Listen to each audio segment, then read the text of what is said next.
تو پہلی صفت جو قرآن پاک میں بھی موجود، فرمایا میرے محبوب کے امتی، ان کی سب سے پہلی صفت جو میں نے تورات میں، زبور میں، انجیل میں، تمام آسمانی کتابوں میں جو بیان کی ہے، وہ سب سے پہلی صفت یہ بیان کی ہے یأمرہم بالمعروف وینہاہم عن المنکر، اچھی باتوں کا حکم کریں گے، برے کاموں سے روکیں گے۔ سب سے پہلی صفت اللہ نے کیا بیان کی ہے میری آپ کی اس پوری امت کی پچھلی کتابوں میں؟ امر بالمعروف اور نہی عن المنکر۔ کیا تعریف بیان کی ہے جی؟ ذرا آپ بھی فرما دیجئے۔ امر بالمعروف اور نہی عن المنکر، یہ سب سے پہلی صفت آپ کسی بھی عہدے والے کو پیش کرتے ہیں، اس نوجوان میں، اس آفیسر میں یہ خوبیاں ہیں آپ بیان کر رہے ہیں اور اس میں وہ پائی نہ جائیں، یہ ڈاکٹر صاحب ہیں ان کی یہ خوبیاں ہیں، اور مریض جب جائے ڈاکٹر خود بھی اسی بیماری میں مبتلا ہو، اپنا علاج نہ کر پا رہا ہو، تو دوسروں کے اوپر اچھا اثر پڑے گا یا برا پڑے گا؟ اللہ میری آپ کی سب سے پہلی صفت کیا بیان کر رہے ہیں؟ یأمرہم بالمعروف وینہاہم عن المنکر، اچھی باتوں کا حکم کرتے ہیں، برے کاموں سے روکتے ہیں۔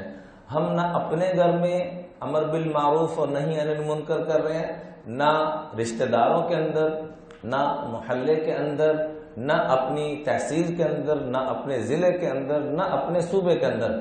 تو اللہ قرآن پاک میں صحابہ کی پہلی مرتبہ ہچکیاں بند کی تھی اس آیت کی اترنے پر، جب اللہ نے یہ آیت نازل فرمائی سورہ محمد صلی اللہ علیہ وسلم 26ویں پارے میں ہے، اس کی آخری آیت کا آخری جز وَإِن تَتَوَلَّوْا يَسْتَبْدِلْ قَوْمًا غَيْرَكُمْ ثُمَّ لَا يَكُونُوا أَمْثَالَكُمْ، اے صحابہ اگر تم امر بالمعروف اور نہی عن المنکر کو چھوڑ دو گے، دین کی محنت کرنا چھوڑ دو گے، تو یستبدل، اللہ تبدیل کر دے گا، قومن غیرکم، ایسی قوم کو لے آئے گا، غیرکم جو تمہارے علاوہ ہوگی، ثم لا یکونوا امثالکم، پھر تمہاری کہیں مثال بھی نظر نہیں آئے گی۔ جب یہ آیت نازل ہوئی تو صحابہ کی چیخیں نکل پڑی اور روتے ہوئے عرض کی یا رسول اللہ استبدلوا بنا، اللہ ہمیں تبدیل کر دے گا؟ تو آپ نے فرمایا ہاں، جب تم غفلت اور سستی کا مظاہرہ کرو گے تو دیکھو سلمان فارسی، فارس کے رہنے والے، اللہ نے ان کو کیا رتبہ مقام دیا؟ انصار مدینہ کہہ رہے ہیں ہم میں سے ہیں، کیونکہ ہم بھی مدینہ منورہ میں پہلے سے موجود تھے، یہ بھی پہلے سے موجود تھے۔ مہاجرین مکہ کہنے لگے نہیں یہ ہم میں سے ہیں، ہم بھی ہجرت کر کے آئے، یہ بھی ہجرت کر کے آئے۔ آپ نے جب یہ مکالمہ سنا دونوں کو فرمایا تم دونوں چھوڑو، سلمان منا من اہل البیت، سلمان تو اہل بیت میں سے ہے، سلمان میرے گھرانے کا فرد ہے۔